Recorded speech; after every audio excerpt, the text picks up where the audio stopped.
This is Tyler, your antisocial critic and the host of the AntiSocial Network, your number one source for anachronistic conversations online. Come join us each week to hear opinions from some of the best voices discussing entertainment, politics, religion, and modern life on the internet today, most of which you've never heard of, but I have.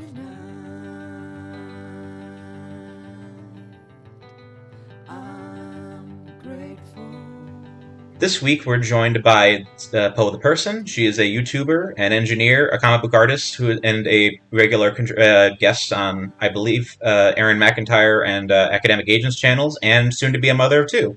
How's it going? Good, thank you. That's a wonderful intro, thanks.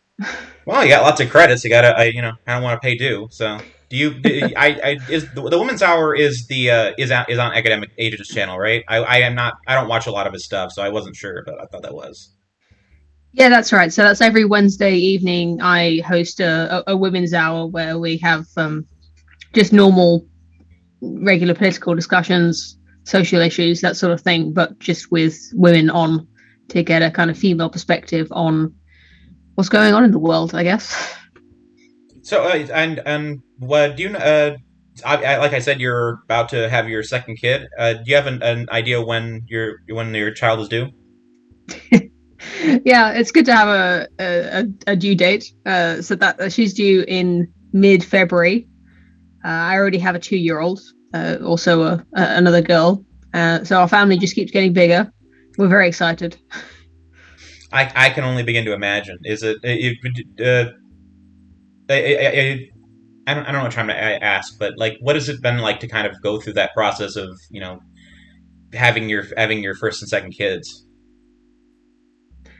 Yeah, it's kind of hard to describe from the outside, and it's very difficult looking back to try to remind myself of what I was like before compared to after. There's so much that's changed. My whole life has changed. I hope that I haven't lost too much of my previous identity, but in terms of the activities that I spend my life doing, it's all different, and I feel like my perspectives are somewhat changed as well. Yeah, I kind of figured that was the case. So you had a meme out a couple of weeks ago where you kind of talked about like the stages of your life and how your political views have changed. Could you kind of describe where you are and where you've come from ideologically? I've always tried to stay away from using labels about myself, just because I try to stay open-minded as possible. I don't want to fence myself into trying to defend something that I don't really believe. But saying that, I can definitely acknowledge that there have been shifts in my political views, and a lot of what that comic that I drew was about. It was more because I was reflecting on the way that my hair and fashion choices had changed over the last 10 years or so, and that those changes were not exactly reflected in the kind of person I was, but they were like defined stages where if you took a snapshot of me at the different ages, you'd get someone with probably a similar kind of personality, but with different beliefs, different activities that I spend my life doing, and also just a different outfit and a different hairstyle, since I don't vary day to day very much in my clothes. I have like a very small wardrobe, so you can look at the various stages of my life and see that I had literally a different wardrobe in the sense. It's from my perspective, the aesthetic is as interesting as the political changes, but I think the reason the comic was popular was probably more because of the political changes that I stated. Sorry, I've lost track of the question there. Did you want me to sum up the journey that I've been on? Well, yeah. Well, what have those changes been like? I mean, the aesthetic changes are, they're kind of, I guess, they're in some regards they're a reflection of what's going on internally. So it's not an inconsequential thing. Like what have been those political changes that you describe yourself as, not necessarily, taking on the full burden of a certain labels? Yeah, I think it's also important to remember the different times that I was going through these changes, where certain kinds of opinions they go in and out of vogue, and you can kind of identify the kind of channels that you're sort of running in. So when I was a teenager, let's say up to the age of 20 or so, I was very much with my peers, with the people I went to school with, and then at university, where there was a very confident feeling of sort of feminism and individuality, gay rights. Those are the things that people talked about at the time. We didn't have gay marriage yet, so the idea of like sort of homosexual equality, and also very much believing in female equality with men. I went to study engineering at university, and although I wasn't sort of actively thinking of myself as a I don't know what you'd call it, as a sort of torchbearer, as a vanguard of women into that industry, that was something that I was aware of, is that there weren't many women in engineering, and that was something that I kind of identified with politically. And I think I was calling myself a feminist back then. And really, it was only when, it's kind of embarrassing to admit this, but it was only when I met my husband and we became friends, before we started sort of going out and getting married. And he recommended a number of books to me, which is sort of an understatement, because he actually like put the audiobook onto my phone, so that if I ever got bored and I ran out of podcasts, or I didn't want, if I ran out of music or whatever, it was just like, it was right there and I could just put on an audiobook. And I used to walk a lot in those days. Obviously I couldn't drive. And so I ended up just sort of like passively taking part in my own, well, depending on your perspective, you can either think of it as a indoctrination or a de-indoctrination. Reading books like, one of the first ones I read was The Rational Optimist by Matt Ridley, which has some very strong libertarian themes, which like I said, at the time there was a lot of other people who were going through this kind of change that I was, going from just sort of a mainstream social justice flavor of politics, where that's what everyone else believes, and that's logically it seems stupid that that women should be performing differently or getting paid differently to men. Same with gay rights, like, oh, this is all just stupid stuff that we need to get rid of, and we can advance into this beautiful society. And so people who are becoming disillusioned with that and becoming libertarian. At the time, I didn't see it, but now I recognize that was part of a larger movement of a lot of other people who were going through the same thing.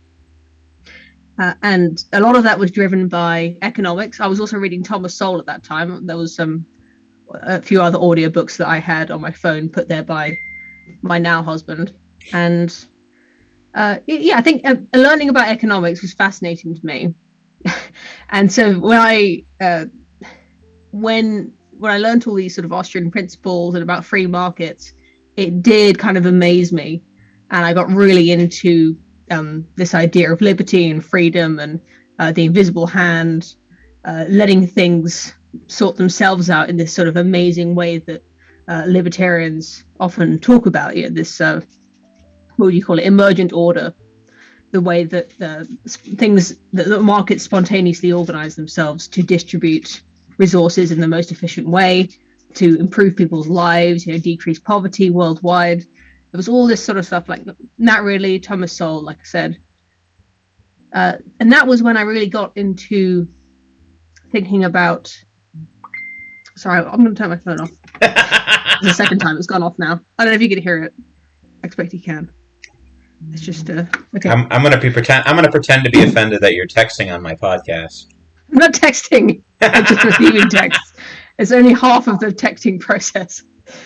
And then that's kind of when Jordan Peterson was becoming more popular on YouTube, and I was watching his videos and jiving with some of his ideas, which were, although he's not explicitly libertarian, they were definitely compatible with libertarian ideas, and they were very exciting to someone who'd been growing up completely with this idea of individual self-expression and limitless individuality, this idea of sort of duty and I don't know what you'd call it. Like, that there is a right way to pursue a meaningful life, and that there are people who are sort of lacking this, and people who it identified this whole this milieu that I'd been swimming in my whole life, where I couldn't really understand what I was going through until someone put it into words, right? Like this idea that you can be anything and you'll find the way you are. I didn't realize it had been bothering me until I heard Jordan Peterson talking about how, you're better than you are, right? You could be better than you are right now, and it's almost your duty in life to improve yourself. That's kind of the core of the message that I really identified with. And after watching a lot of his videos is when I started making my own videos on YouTube, which is in 2017. Sorry, I'm getting a little bit breathless. It's the pregnancy. I can't take really deep breaths. Oh my.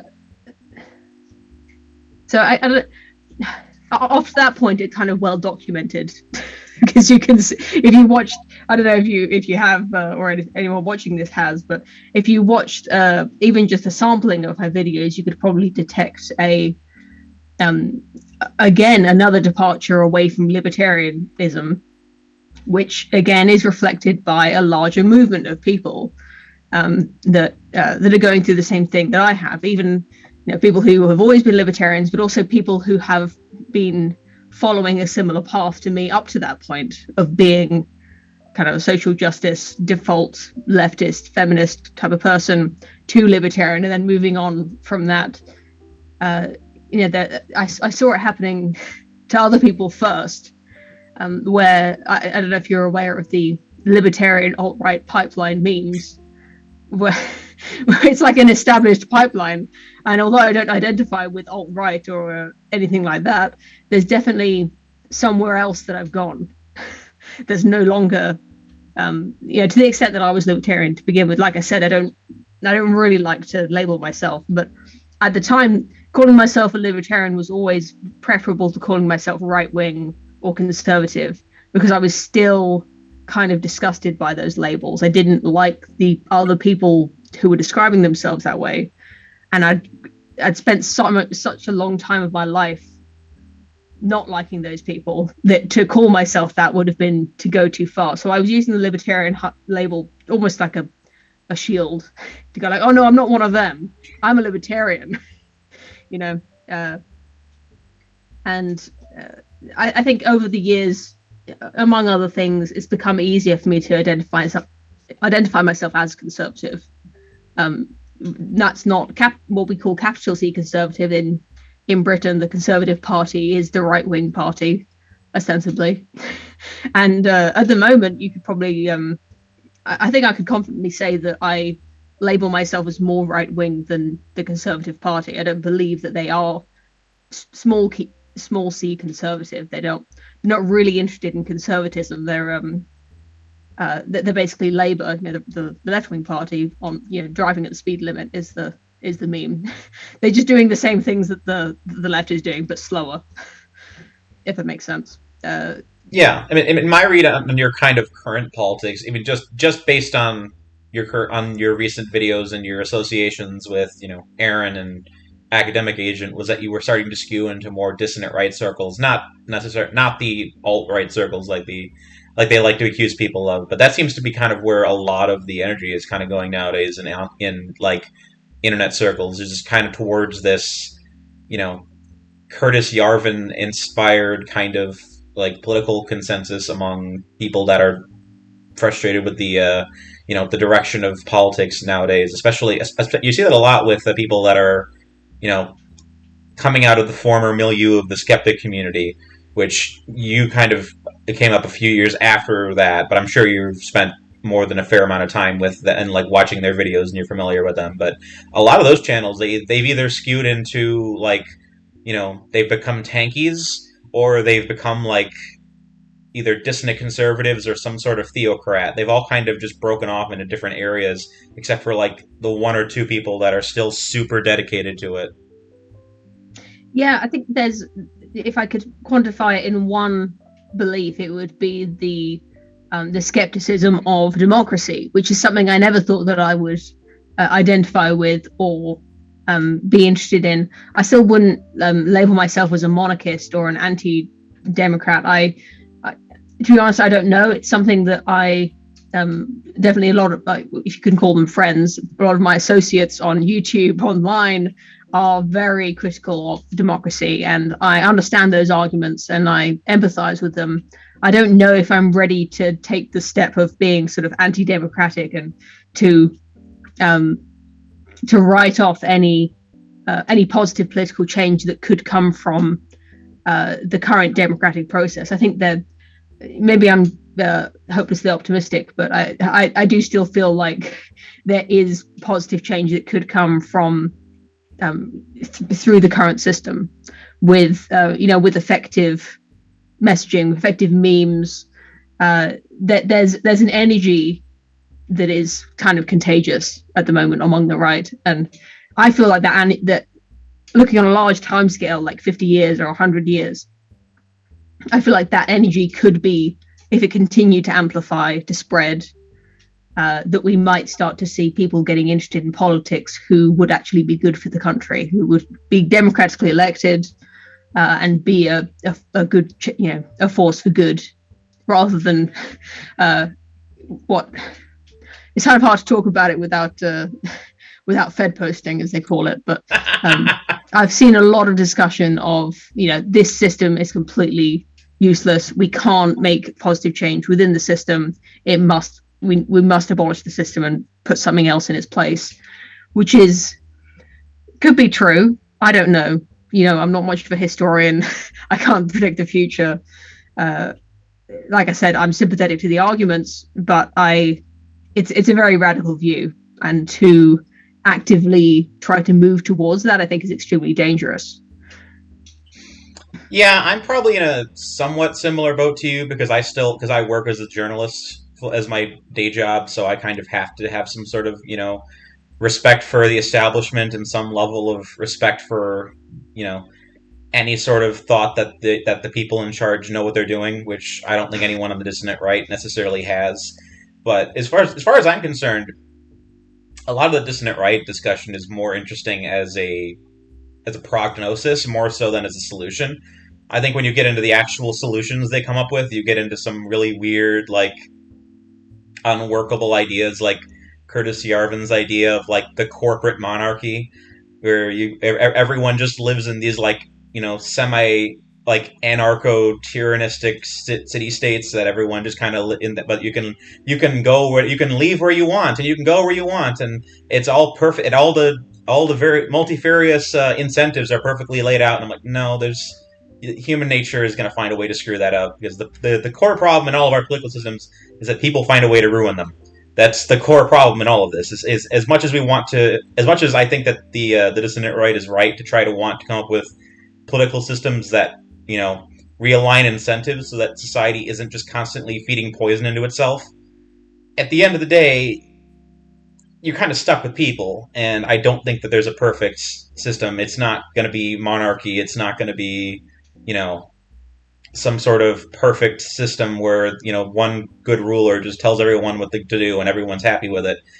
It's going to suck no matter what we do, because there's always going to be trade-offs, and I think that's where Soul probably fits into it. You're never going to have the perfect system. You're always going to have trade-offs, and we can have a better system, and we can definitely have a better system than right now, because it feels like the system we're in is either dying or it's feeding off of something that's damaging the society in a really bad way. But as far as I'm concerned, the dissonant stuff is only really a good prognosis and a good way of identifying the patterns that kind of, make the system want to turn in on itself and eat itself. Yeah, there's definitely value in that, and it's definitely interesting to evaluate the times that we live in ways that we haven't been trained to think in. I think, playing off what you said about this, what you might call a utopia, like an idea of how things should be, there's definitely some interest in that. There's an intellectual curiosity in evaluating different societies like that. But I don't think it's possible to have a conversation. Well, it's possible to have a conversation. I don't think I'm that interested personally in a conversation that doesn't have a concrete sort of path to get there. And if that path involves immoral acts along the way, or deeply immoral acts, I'm not really interested in what's the word, in humoring that. It's almost a little bit pointless to talk about how things could be. And this is this happened in libertarian circles as well, back when that was more fashionable. Is talking about this Ancapistan, right? This idea of like, what does the society without a government look like? And you can look back at history and ancient Mesopotamia and things where there were sort of states that, well, not states, what do you call it? There were regions that didn't have government that still had roads and armies and some of the things that we rely on for the government for. And yet if you have a serious conversation about, like, I don't think there's really a way to get from where we are now to Ancapistan. And if we did, it would probably involve a violent uprising with many, many murders. You'd have to, I mean, any radical political change, I think, requires a lot of, you have to do something with your opponents, people who are trying to stop you. And, Academic Agent, one of the more persuasive things he said to me, he said this personally to me when we met up for the only time we've ever met in person, talking about sort of the number of people that it requires. It's like a critical mass of enemies that you have to kill before the rest of them just get scared and run away, basically, which is very grim to think about. But potentially, if you believe him, it might not require as much bloodshed as all that. But historically, it seems like a lot of, the word atrocity comes to mind. And I'm not interested in advocating anything like that. Even if we could decide on what this amazing society that we would build would be like, it's not that interesting to me if we don't have a roadmap of how to get there, to summarize. Yeah, I don't like the way that, the tankies or the alt-right or the dissonant right or whatever you want to call them, they all seem to kind of degenerate into the inevitability of violent conflict, which I'm not a pacifist, but I also don't believe in murdering my neighbor over who they voted for. So I don't like these plans where, society will be perfect as long as we kill X percentage of the population, and all of our political enemies will submit after that.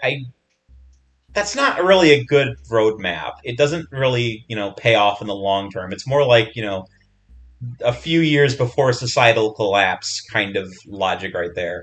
I mean, part of the problem right now is that it feels like a lot of what we're dealing with is the death throes of, like, the old world, like the death throes of the, the post-Enlightenment society that we've been kind of riding on the fumes of for a long time. And the longer this goes on, I suspect the worse, like, the violent urges are going to get on both the right and the left, until one of them ultimately just decides to pull the trigger and pull something. Like, I'm the black pill part of me says that, as much as I personally despise the idea of violence, a lot of it's just going to happen naturally because we aren't fixing the problems that are creating these violent people that desperately want reform. And the voices just keep getting louder, and the conflict keeps getting louder, and the heat keeps turning up. And if there's no we're not getting better at talking about these problems. Yeah, if there's no mechanism to turn the heat down, it's not going to turn down. Like, this is like this is something you hear when the leftists talk about how glad they are that Trump is gone. I'm like, things aren't better. Things are getting worse every year. Things just consistently get worse. Not necessarily exponentially, but just like the heat just keeps creeping up a little bit more every year until you get nostalgic for 5 years ago, and it's like everything felt so much. What's that good Sam Hyde joke? Everything felt normal in 2012 around Sandy Hook. That's my normal. Like that, you look back on that time, it was like, holy crap, that was so much calmer then. And when you lived through it, it was insane. Like, it's just the heat just keeps creeping up and nothing's turning it down. So the most cynical part Yeah, of me thinks at some point it's going to get worse, but I'm hoping it doesn't. So I don't know if you've seen. I can't even remember the context that this was in, but the Jordan Peterson on the Joe Rogan podcast, he uses a brilliant, very visceral analogy, and it's quite a bloodthirsty analogy for him, where he's describing the theoretical enemy. I guess in this context, it would be something like SJWs or the woke, which is the new, I guess, the way of saying it that's been accepted into common parlance. Where now my mum knows what woke means, and therefore the term is ruined. But go on. Anyway, so talking about the woke as the enemy, or whoever the enemy is, intellectually, when you're having a battle of ideas, or this heat turning up mechanism that you're talking about, Jordan Peterson, he describes it as someone who's very slowly pushing a knife into you, and when you start to scream and writhe and complain, they stop. They just let you calm down a little bit until you're no longer fighting them, and then they'll push more. But they're not, they never pull it out and they never stop. They push as far as they can get while you're to get you to comply, basically. And that is the mechanism, is that you it just becomes normal, a certain amount of whether it be ideological or legal change, in the direction that you're not people used to fight against something like gay marriage used to be important to a lot of people. Probably a lot of those people who were foaming at the mouth about it back in, what would it be, like 2010?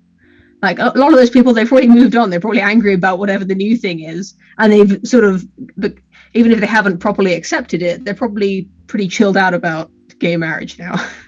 You know what I mean? It's like they've done it now. There's nothing we can do. It's not going back. Let's go on to the next thing. Fight the next battle. But we've already lost that one. That's never coming back. I don't know if that's a good example, since I'm still not really sure how I view gay marriage, but or marriage equality as it's called. But anyway, that's I guess that kind of epitomizes my point. Like, if gay marriage were being proposed now, that might be something that I'd be making videos about, that I'd be tweeting about, that I'd be kind of interested in. But the fact that it's already happened, I find it hard to be mad about it now.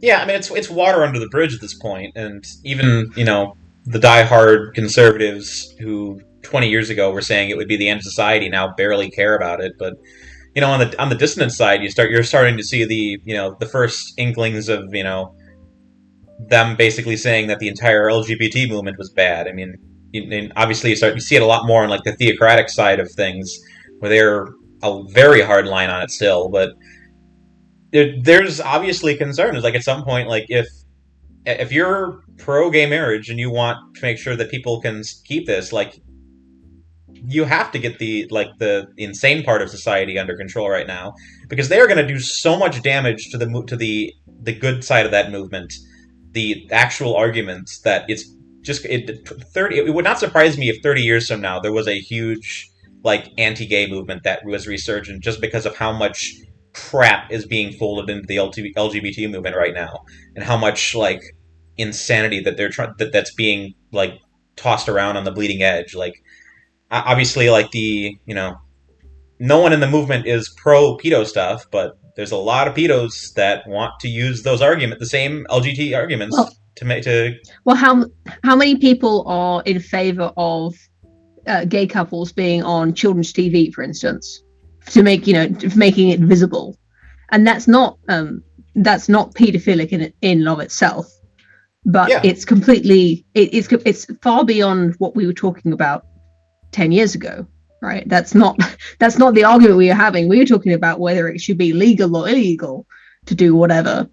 And there's an argument that, again, the academic agent has made, that he's not the first one to say this, that culture is downstream from law. And when you make something legal, now what we're getting is just further up the ratchet, where now it's not just normal, it has to be promoted, it needs to be celebrated. and children must celebrate this as well. They must know about these different sexualities, these different identities, so that they won't be bigoted when they grow up.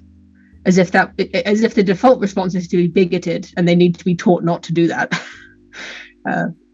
Kind of bizarre, and also just, I think when the children get involved, any issues involving children, it becomes like massively, emotional. That's how people start to get mad. This is a knife being pushed in. It really upsets people, for good reasons. We saw that with the kink and pride thing, like last year. It's like we need to be able to show our kids the kids our kinks, and like, you're part of the establishment now. You have to act like you're part of the establishment and not act like a complete degenerate in public in front of children if you actually care about the things you're trying to promote. I'm like, gay marriage was sold to us on the idea that gay people are like straight people. Like they love each other, they want to get married and be in committed, relationships. And whatever they do in the bedroom is their business, because we don't have to be in there with them doing it or seeing it or anything. And now it's like, can you please just act a bit more straight? But I'm a bigot for saying that, because obviously, like, whatever way they want to express their sexuality, that's beautiful and we should celebrate it. But I wish that I wish that they'd act a little bit more like the straight people we were promised when we were, told that they just wanted to get married and be like straight couples. And I'll be fair to the non-complete degenerate side of this. I mean, I don't think anyone anymore cares about Dave Rubin's sexual preference or Spencer Klavin's sexual preference or Douglas Murray. Yeah, like these like no one cares about them because their opinions are fairly heterodox. They're all in committed relationships and they're not doing horrible things to people behind our backs as far as we can tell. So it's like no one cares. And that's probably and all things considered, that is the best thing we should do as a society, is just to kind of let people go their own way and make their own judgments and not have to be regulated for what they choose to do. But when it was like you said, when it becomes like mandatory, that's when the problems start emerging. Because we can't make our own children's cartoons, right? We can't make our own programming. We can, and you get something wholesome like VeggieTales, like once every 50 years you'll get like a wholesome kids cartoon that's explicitly wholesome and not I guess not degenerate, although I never thought of it as VeggieTales as that when I watched it as a kid. But it's not impossible, right? We could make a cartoon, but whatever cartoon I make is not going to be as good as Peppa Pig or whatever. It's I don't know what the American equivalent is, but it's so people who have kids and they're somewhat outsourcing the parenting, teaching their kids about the world. They outsource it to TV, and if the TV says something that disagrees with them, well, tough. It's like, what are you going to do? You're going to turn the TV off? That's something that a lot of parents actually do. I'm not disregarding that as an option. But it's just frustrating, right? Because you didn't ask for this. I didn't make the TV show. I didn't get to vote on, what ideas would be shown in it. I don't know where I was going with that. Well, circling back to your development, would you say you've obviously kind of been following a lot of the trends for the past decade or so in terms of what's the primary zeitgeist idea. How much of what's your current political stance comes as a result of you mentioned that a little bit came from getting married, but how much of it has come from having kids and actually starting to build a family? I don't think politically my opinions have changed that much. They say things like it gives you a stake in society, it makes you think about the future more. Intellectually, I can't recognize that because I always planned to have a family. Well, even though maybe my expectations of what that family might, like the size of that might be, have changed.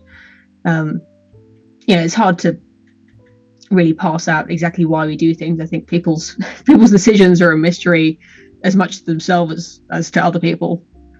So I won't go into that. But getting married. I mean, getting married to my husband. Not just in general, but he's got his own ideas.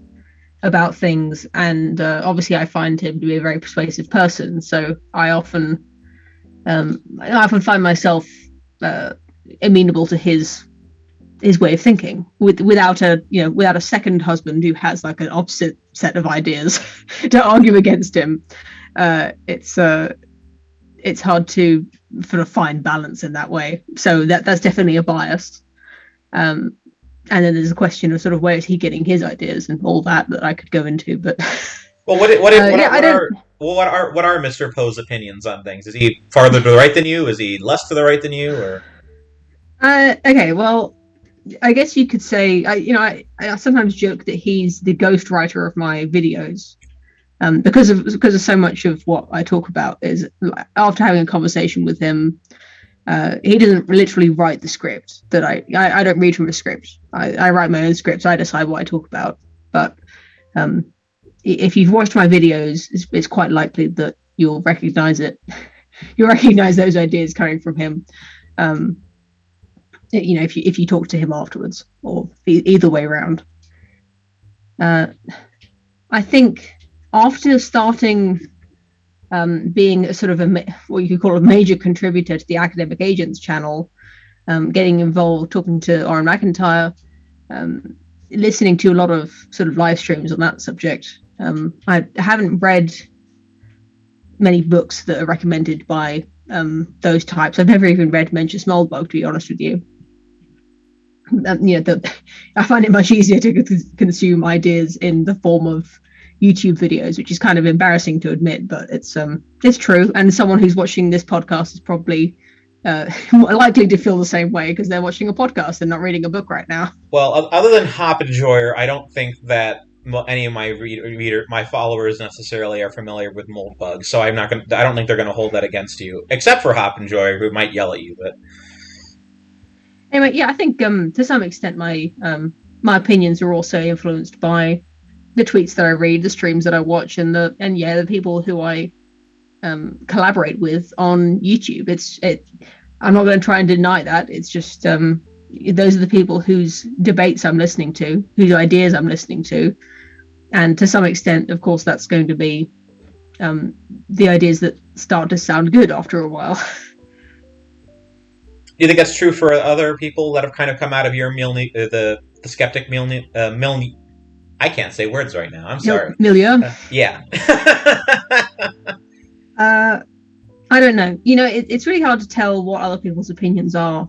You can watch a live stream or a video and you can read the live chat or the comments. And that will give you an idea of what the most vocal members of that community think.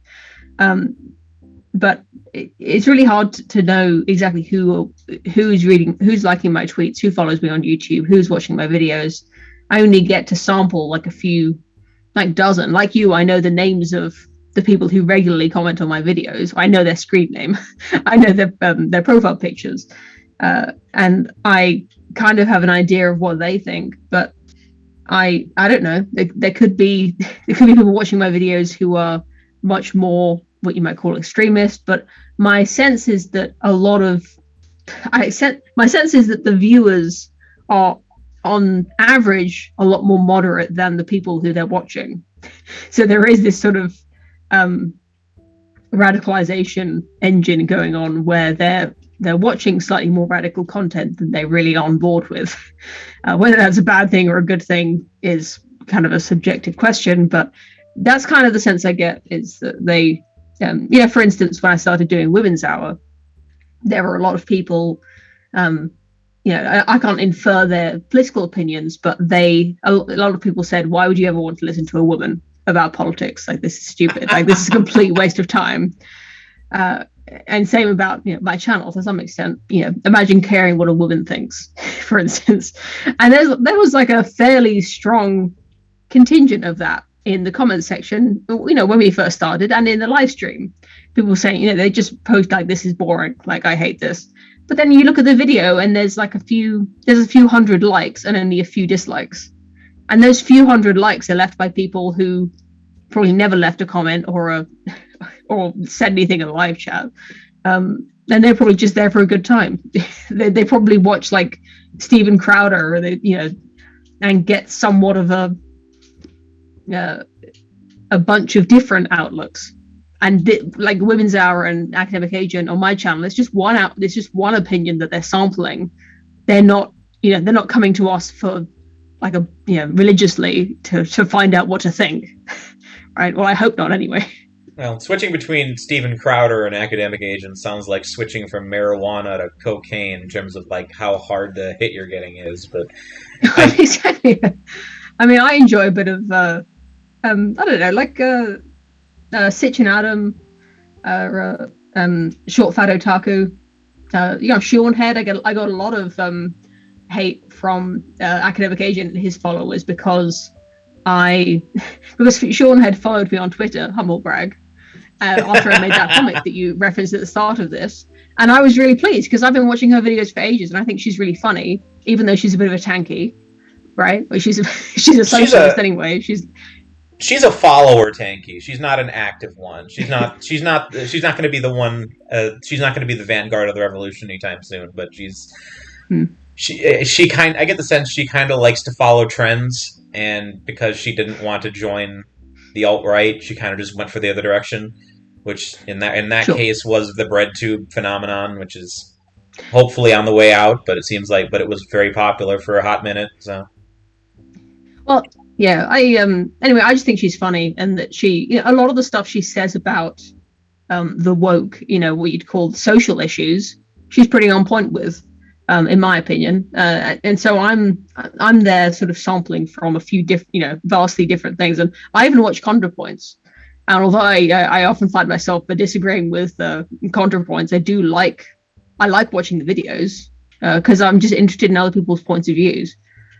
And I couldn't say that I hate watching the videos. I kind of enjoy watching them, not in a kind of, so bad it's good way even. It just it's interesting to me. I can't remember how we got onto that, but you don't know who the viewership is based on the creators. Is what I'm saying. Yeah, and it goes into the how these ideas are proliferating. I mean, part of it's just because the questions that these channels are asking haven't been answered properly in public. Like I said, it kind of feels like what we call the society at the moment is just kind of chugging along without any sort of direction, and people want answers. And so far, right now, the groups that are even trying to answer these questions are, the tanky left and the dissonant right, and both their answers are society is failing. We need to start over again, and that comes with benefits and creates a lot of problems in the process. Yeah, I think it's. I personally, or maybe I don't think this. I don't know. The idea that there's a set of paradigms, I guess, that we get used to, that we are to some extent indoctrinated to the status quo. This idea, this worship of democracy, was very much, whether you believe in blue flavor or red flavor, it's like democracy will find a way, we'll find the way forward, and we as long as everyone gets a voice, everyone gets a vote, we'll end up with somewhere. I think Jordan Peterson even uses this analogy of like a snake that it verges back and forth between left and right, as people vote in different ideas, and even if it's never perfect, it never gets to go straight. Never goes to get straight forward. At least it never falls off the cliff edge on either side. At least we can keep going without completely degenerating. And that's kind of the positive way of thinking about it. But then also, what if democracy itself is the problem, and this sort of freight train that has all this momentum and all of this almost propaganda, the way that they're taught that democracy is the end goal of all social what do you call it, sort of institutions. That this is the final form of society. We finally reached democracy where we're enlightened. We don't have to listen to kings and queens anymore or whatever. But this worship of democracy is what I'm saying. I think it's healthy to look at that critically, but then I also think that to look at everything critically, leaves us in complete disarray as to what to do, because there's nothing that we can agree on. We can't agree that, a man is a man and a woman is a woman. We have to have a conversation every time we use a pronoun. Just one example. We have to agree on some paradigms and some values to even have a conversation. And to question everything sometimes ends up just being a waste of time, and we never get anywhere. And that ends up feeding the radicalization too, because people start realizing that these dogmas are unbreakable, and when people preach an unbreakable doctrine, the first thing they want to do is break it. And that's how you get, upwards of a third of the society at any given point just actively saying, we don't trust any authority at all, we don't trust anyone, we don't trust any of the narratives, or we don't trust democracy, we don't trust, capitalism, or whatever boogeyman you want to put in the proverbial target range and shoot at. I think a lot of the radicalization comes from the fact that these things become dogmas, and these things become unquestionable to the point where the actual consequences of the bad things that happen as a result of them don't get properly aired, and it creates bad incentive structures, and all the traditional complaints that you'd have from your dissonant right Yarvin person, and hopefully, generally speaking, like I said, I don't want to go down that path. So I do think that there are ways we can try to reform society without descending that far. And I hope that what we see on the cutting edge of YouTube is in some ways a fluke. If only because I hope we don't end up going down the path of total monarchy or communist revolution, as so many people seem to want to go. Well, here's something encouraging for you anyway. Since Karl Marx was writing, during his life, during his lifetime, he constantly wrote about how the communist revolution was nigh, how it was imminent, and he was looking out for signs. He was writing to what was his friend's name? Engels. He's writing to his friend Engels, going "Oh yeah, did you see this in the news? We're only 5 years away from the communist revolution. Things are getting so bad for the working class. They're going to have to rise up soon." And he predicted, I think it was something like 60 times he predicted the revolution in his lifetime. And although it did happen eventually, in China and in Russia, it didn't happen the way he thought, in the place that he thought, in the time that he thought. And I think it is somewhat mysterious, sort of how these things end up happening. But people have studied it. It requires a massive, what do you call it? A depreciation in life quality. Basically, things are going to have to be really bad, and people have to get desperate. Basically, no food on the shelves, bad. No, you can't drive to work because there's a, I don't even know. I can't use an example, but your regular way of life is going to have to be disrupted in a massive way to actually get a critical mass of people to join a revolution. That's my basic understanding, anyway. Yeah, and that's why I don't generally think we're due for the revolution anytime soon. But anything could happen nowadays. Everything kind of feels like it's in a weird place, so who knows? And there is something encouraging in the idea that these revolutions are fragile things. I forget who was saying it. Totalitarianism just doesn't work as a political system because it's too fragile, and so it's not like everything we're dealing with now is going to last forever. It's gonna burn out, and eventually, something's going to reset into a more stable form. So I'm not totally black-pilled or discouraged, because I don't think that we just descend into the total state and it stays that way forever. But it's going to suck for the ride. So the best thing you can kind of do is just, take things in stride and make sure that the Democrats don't get access to your kids. But that's, it's become kind of, is that, I just realized that's Mike from Red Letter Media on your mug, isn't it? Yeah. Yes. I've been looking at you taking sips from that. I didn't know what it was. It's also Rich on the other side, so. It's very good. It's a good image. All I was going to say, if I can remember it, now that I've just been completely derailed, Yeah, it's somewhat cringy to bring up Jordan Peterson. I internally cringe a little bit because it's become a bit embarrassing, especially since I was like strongly identified as a Petersonian when I first started my YouTube channel. Now he's become less popular, especially with the Dissonant Right, where they're kind of nudging him to like call for a revolution, basically. Like how dare you tell people to improve themselves when they should be criticizing the society they live in. But I generally do agree with his philosophy of self-improvement and a commitment to honesty and to doing the right thing in the moment, not to focus on the utopia that you're trying to work towards, which I think has a tendency to make people be extremely caustic. Let's just say, getting mad at each other.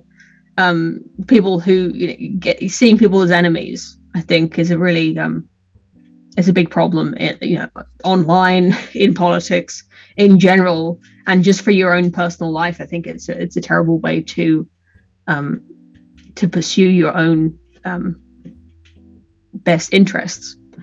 And I guess self-interest sounds like a bad thing. What I mean is your self-actualization. Like the best person that you can be is not the one who's getting into feuds on Twitter with people who with tankies or whoever, even if they really are evil. I think they're going through their own stuff, and someone being mean to them on Twitter is certainly not going to change their mind or to help them. And I think that if everyone in society was the best person that they could be, then we wouldn't have the political stuff would all just sort itself out. If people were doing what they should be doing with their lives, having the right priorities, dedicating themselves to the truth, we could have these conversations and democracy would work. And like I said earlier, I can't force everyone in the country to start being a better person and to clean their rooms and to watch Jordan Peterson videos on YouTube. So in some sense, that's just a pipe dream. But I think that's the best thing that you can do with your life, is just to doggedly pursue what is virtuous and what is honest. Yeah, I mean, as I've gotten more grumpy in my age, I basically ceded that I'm less interested in particular political worldviews, and the one thing I want to know from any political worldview is how it actually fosters virtuous citizens. Like, I think nowadays that's the one thing we need. Like, we need a world that actually not necessarily enforces, but fosters self-actualization to some degree. And I know that's somewhat of a pipe dream, but the alternative is the total state, and that's the right-wing total state or the left-wing total state. And in both states, it's going to suck, or at least for someone. It's going to be a bloody, violent situation where people get smaller and more primal and less human, and less from the state where we actually are prosperous as human beings. So whatever, at this point, I don't care if it's pro-capitalist or left-wing or right-wing. I just want a political system that actually can foster self-actualization and virtue. I think that's the most important thing, and anything that pushes the dial in that direction puts us in a better position than we were. Yeah. Oh, yeah. Cheers to that. That's a great way to put it, actually.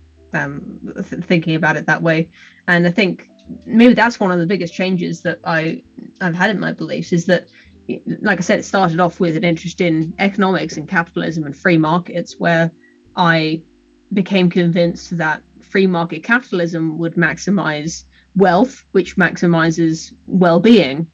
And that last part is the link that I've now become dubious of. I still believe that free market capitalism does maximize wealth, and even for the poorest and for the richest.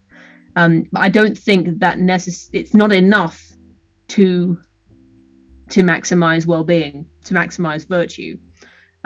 There's a lot of people who are rich are not happier, and that's really obvious to point out. I think everyone knows that, and yet on a political level, it's true, but it's still lacking. There's so much more that the human needs, rather than just have all of their material needs met. In fact, having all of your material needs met can sometimes leave you floundering for purpose in life if you don't have to work for to live. I think there's a kind of often it's sort of insanity that comes with that modern comfort. I know my Randian and libertarian friends would disagree, but I think that critique of capitalism is fair. Like I'm still 100% pro capitalism, but you know what happens when the incentive structures if capitalism is a system that's designed to give people what they want, what happens when people want to live in a self-destructive, suicidal, and atrophying society? What happens if people want to, you know, what happened?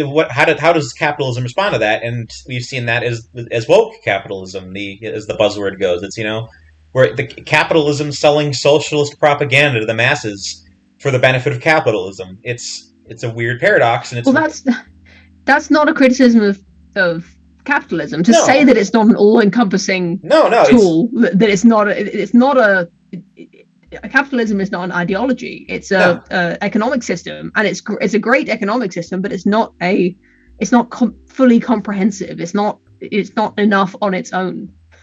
There has to be another plug into it, otherwise it just starts to eat away at itself. Which, I don't want to give the communists too much credit, but they're kind of insightful into that. There is something cold about capitalism if it keeps just chugging away unabated. So I do get that criticism, even though I am still pro-capitalism, despite what my Randian friends will probably say. But I guess my latest, you could define. I've never thought of it this way, but in 2021, you could summarize my political beliefs as the double-headed hydra of capitalism and Christianity to form the perfect society. Is the meaningful reflection of Christianity, the pursuit of good social values in society with the power and the wealth generating capacity of capitalism, I think would form a pretty good basis for a for a society. And we have all the components there already.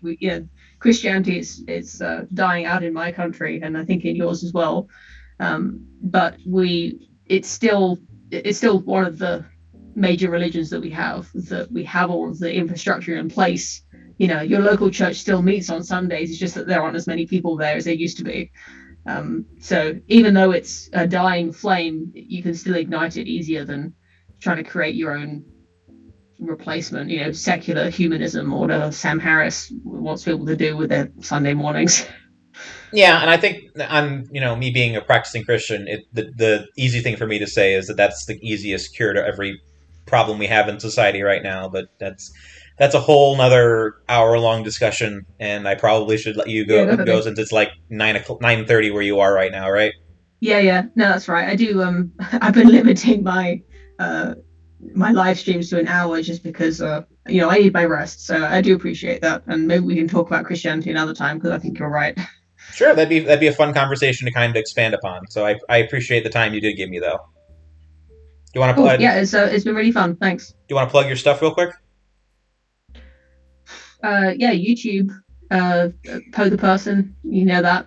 It's PO. I just realized my screen name says Polly. So if you were, I'm gonna cut the bottom part out. So do you want me to cut the name out in the audio, or whatever? It's at the end, so people who made it this far, they deserve to know. I mean, it's okay. I wanted to make sure you're not doxing your name by mistake. So no, it's not like the first time that they would have heard it. Any live stream I've ever done with my husband, he always says my name in it, because that's what he usually calls me. So yeah, so it's Poe the Person at YouTube, and it's also Poe the Person on Twitter, which is the main places to find me. If you're more of an Odyssey person, it's also Poe the Person on there. So everywhere that you need to find me, it's my name is Poe the Person, wherever you want. That's PO. Not POE. Well, there you go. Thank you so much. Have a good night. Yeah, have a good night. Thanks again. The AntiSocial Network is a Groupthink Productions podcast. Editing, producing, and hosting are by Tyler Hummel, artwork by Crystal Cowley, and original music was composed by Melissa Lafira and the late Dan Smolla. Like, subscribe, and please let us know what you think about the show in the comments below if you'd like to see anyone interesting be a guest on the show. Thank you for listening.